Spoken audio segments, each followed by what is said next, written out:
بسم اللہ الرحمن الرحیم۔ السلام علیکم۔ مزمل وائس آفیشیل میں خوش آمدید۔ ماموں یونس 4 بہن بھائیوں میں سے سب سے بڑے تھے۔ انہوں نے میٹرک تک تعلیم حاصل کر رکھی تھی۔ باقی بہن بھائی ان پڑھ تھے۔ گاؤں کے لوگ ماموں کو چودھری کہتے تھے۔ علاقے میں بھی ان کا کافی اثر و رسوخ تھا۔ ناظم سے ان کی دوستی تھی۔ نانا کی 40 ایکڑ اراضی تھی جو نانا کی وفات کے بعد انہوں نے پٹواری اور تحصیلدار سے ساز باز کر کے اپنے نام کروائی۔ جب دوسرے بہن بھائیوں کو پتہ چلا تو وہ اپنے حصے کی زمین مانگنے لگے۔ ماموں نے زمین دینے سے انکار کر دیا اور کہا، والد صاحب نے مرنے سے پہلے ہی زمین میرے نام کرا دی تھی۔ چاچو گاؤں کے چند بڑوں کو لے کر اس کے پاس گئے۔ انہوں نے ماموں کو بہت سمجھایا، یہ آپ کے سگے بہن بھائی ہیں، آپ کے والد کی زمین میں آپ سب کا برابر کا حصہ بنتا ہے۔ اپنے بہن بھائیوں کو ان کے حصے کی زمین دے دو، یہ بھی خوش ہو جائیں گے اور اللہ بھی راضی ہو جائے گا۔ مگر کوشش کے باوجود ماموں نہ مانے اور اپنی ضد پر قائم رہے۔ یہاں سے مایوس ہو کر انہوں نے عدالت کا دروازہ کھٹکھٹایا۔ اپنے اثر و رسوخ کی بنا پر وہ عدالتی جنگ بھی جیت گئے۔ اب وہ 40 ایکڑ زرعی زمین کے تنہا مالک تھے۔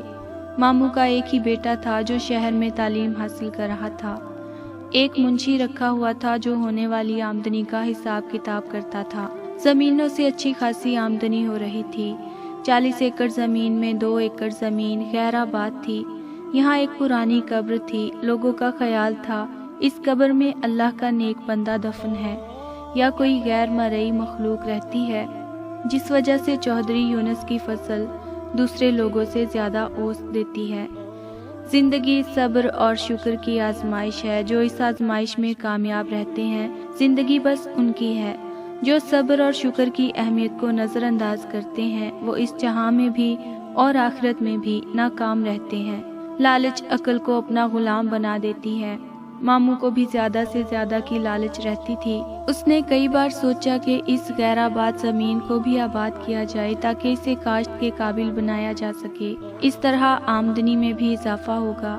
ایک دن اس نے اپنے منشی لیاقت کو اپنے ارادے سے آگاہ کیا۔ منشی نے کہا، ٹھیک ہے چودھری صاحب، ہم صبح کام شروع کر دیں گے۔ 8-10 دن میں یہ زمین ہموار ہو جائے۔ دوسرے دن جب قبر والی زمین کو ہموار کرنے کا کام شروع ہونے لگا تو گاؤں کے بزرگ ماموں کے پاس آئے۔ انہوں نے کہا، اس زمین کو ہموار نہ کریں، یہاں کوئی اللہ کا نیک بندہ دفن ہے یا کوئی غیر مرئی مخلوق رہتی ہے، ان کو تنگ نہ کرو۔ اللہ نے آپ کو بہت کچھ دیا ہوا ہے، آپ نے اگر ان کو بے گھر کیا تو یہ آپ کے لیے نقصان دہ ہوگا۔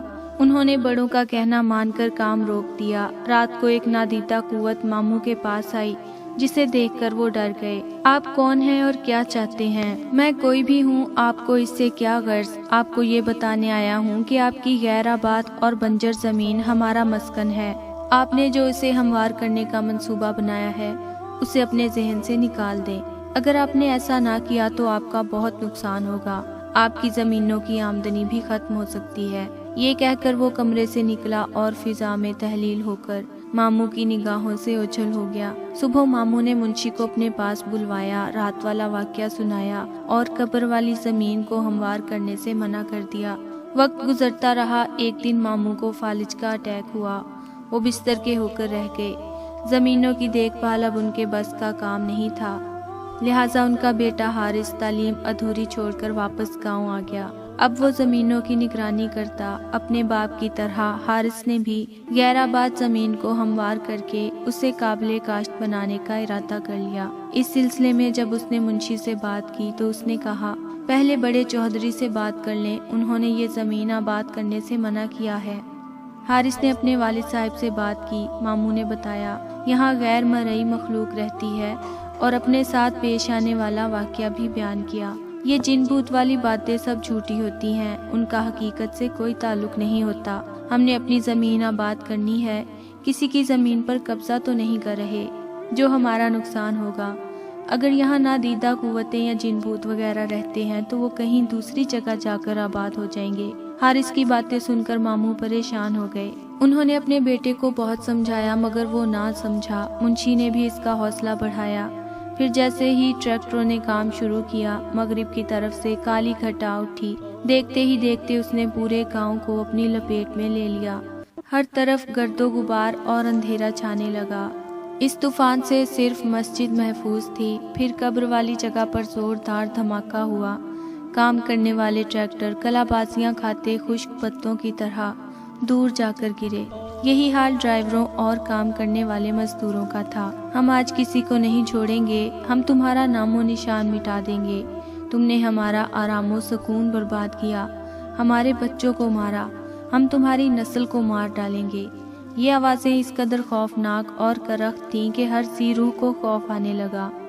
ہر طرف آہ و بکار اور قیامت صغریٰ برپا تھی۔ ایک نادیدہ قوت حارث کو اٹھا کر چھت تک لے گئی اور پھر ایک دم ہی چھوڑ دیا۔ وہ دھڑام سے فرش پر کمر کے بل گرا، اس کو کافی چوٹیں آئیں۔ بھلا ہو اس مؤذن کا جس نے اللہ اکبر کہہ کر ظہر کی اذان شروع کی۔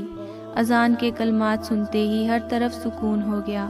گاؤں کے لوگ مسجد کی طرف دوڑے۔ مسجد کا صحن زیادہ وسیع نہیں تھا کہ گاؤں کے سارے لوگ اس میں سما جاتے۔ لوگ امام مسجد سے دعا کی اپیل کرنے لگے۔ امام مسجد نے دعا کرائی، اے مخلوق خدا، ان غریب لوگوں کا تو کوئی قصور نہیں۔ یہ چودھری کے ہاں مزدوری کر کے اپنا اور بچوں کا پیٹ پالتے ہیں۔ آج بھی یہ لوگ وہاں مزدوری کرنے گئے تھے۔ یہ لوگ آپ کی بستی سے بے خبر تھے۔ انجانے میں جو غلطی کر بیٹھے ہیں، اس غلطی کی معافی چاہتے ہیں۔ ہو سکے تو چودھری صاحب کو بھی معاف کر دیں۔ یہ سب شرمندہ ہیں، آئندہ کبھی آپ کی بستی کی طرف نہیں جائیں گے۔ پھر اچانک سفید لباس پہنے ایک بزرگ سامنے آئے۔ اے آدم کی اولاد، ہم بھی آپ کی طرح خدائے بزرگ و برتر کی پیداوار ہیں۔ ہم اپنے آپ میں گم رہنے والی مخلوق ہیں۔ ہم بے وجہ کسی کو پریشان نہیں کرتے اور نہ ہی ہم نے کبھی آپ کا برا سوچا ہے۔ اگر ہم نے کسی کے ساتھ برا سلوک کیا تو وہ سامنے آئے، ہم سزا بھگتنے کو تیار ہیں۔ اپنے گریبانوں میں جھانکو، آپ کا دین اسلام تو امن و شانتی کا درس دیتا ہے۔ بردباری اور تحمل اس کے اصول ہیں، صراط مستقیم اس کی راہ ہے، اور سچائی اور انصاف جذبہ ایمان ہے۔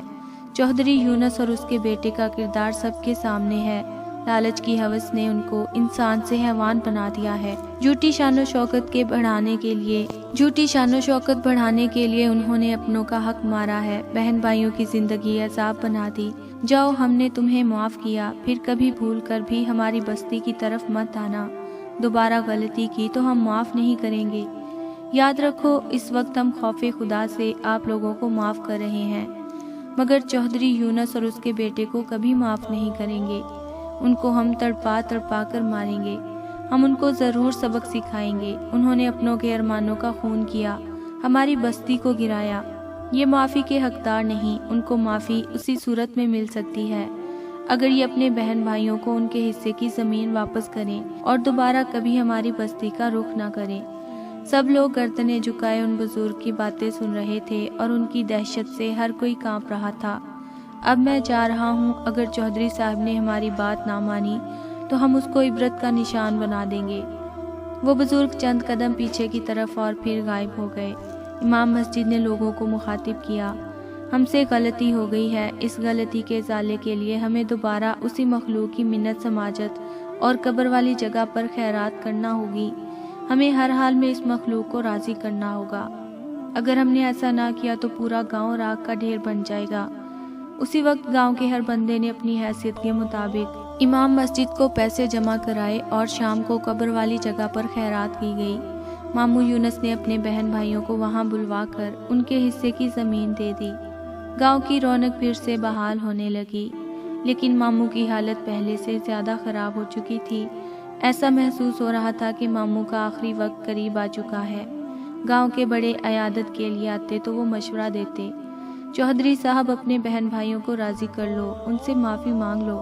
بڑوں کی بات مان کر ماموں نے بہن بھائیوں کو اپنے پاس بلوایا، اپنے کیے کی معافی مانگی۔ سب بہن بھائیوں نے اسے معاف کر دیا۔ ایک بار پھر جنات کی بستی میں خیرات بانٹی گئی۔ لوگ خیرات کے چاول کھا رہے تھے کہ ایک دم ایک لمحے کے لیے سب کچھ روشن ہو گیا۔ امام مسجد نے کہا، جنہوں نے دل سے چودھری صاحب کو معاف کر دیا ہے۔ دوسرے دن حارث نے اپنے والد کو شہر کے ایک ہسپتال میں داخل کروا دیا۔ اب وہ آہستہ آہستہ تندرست ہونے لگے۔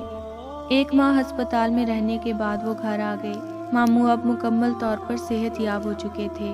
عروج کی طرف جاتے ہوئے راستے میں پھولوں کے بیج پھینکنے چاہیے زوال کا سفر پرسکون رہے گا۔ اگر کانٹے بچھا کر جائیں گے، واپسی پر خاردار جھاڑیاں ملیں گی، اور واپسی کا سفر تو ہر صورت طے کرنا ہوتا ہے۔ ہماری زندگی میں بے شمار واقعات رونما ہوتے ہیں، جن کو لاکھ کوشش کے باوجود ہم بھلا نہیں